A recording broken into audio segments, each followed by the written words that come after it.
I'm Gilbert Cruz for Time.com, and I'm here with Grammy Award-winning singer Shakira, whose new album, She-Wolf, comes out this month. She is going to answer questions today from Time readers. Shakira, thank you for being with us today. Thanks for having me. Our first question is from Julie Mills Wilson, who's from Washington, D.C. Your new album has a more electronic and dance feel to it than in previous albums. What about that sound appealed to you, and why did you want to move in that direction? I think that the electronica world has a lot to offer to us musicians. I think it's going through a very good phase. So I fed from all that, but I still kept the fusion. In this album you're going to find a lot of influences from India and the Middle East and Colombia, all within this electronic context. Do you enjoy singing more in English or in Spanish?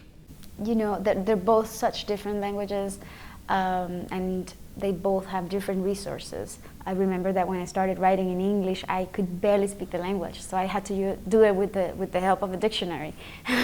And now it's more of a spontaneous process. Many musicians feel the need to try their hand at movies. Is that something that you've ever considered? No.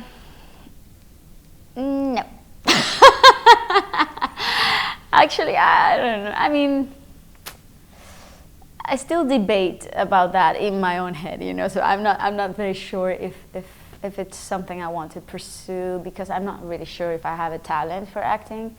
I'm sure about my musical talents, sort of, but not very sure about pursuing an acting career. And I wouldn't like to commit to something and not do a good job. So I'm not really sure. I think I'll be a terrible actress.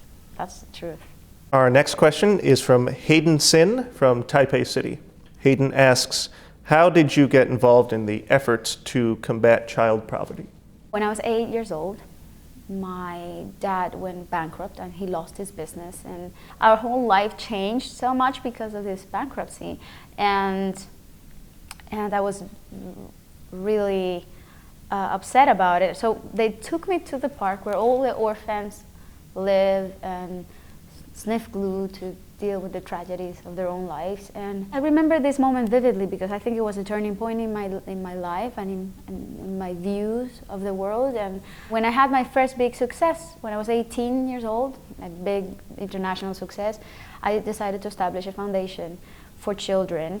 And since then we've been focusing on providing high quality education with nutrition, and it just became something very essential in my life. Ever injured yourself from dancing too vigorously?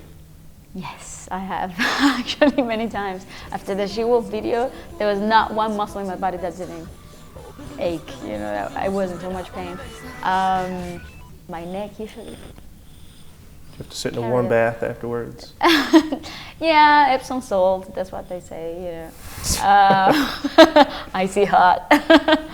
Why is it that you think that hips do not lie? Whenever I'm in the music studio, in the recording studio or with my band rehearsing, and I'm not too convinced about the arrangement that we're doing or the way it sounds, you know, or if I'm mixing a record and I'm not reacting to it, the way I know this is because my body doesn't react, you know, to the music. So I always say, hey, am I moving? Are my hips moving? My hips don't lie. If they're not moving, this is not going anywhere. So basically, I do rely a lot on my body and my physical relationship to music whenever I'm mixing or creating any kind of arrangement or music in general. Thank you for talking to Time Magazine. Thanks again. No, thank you so much.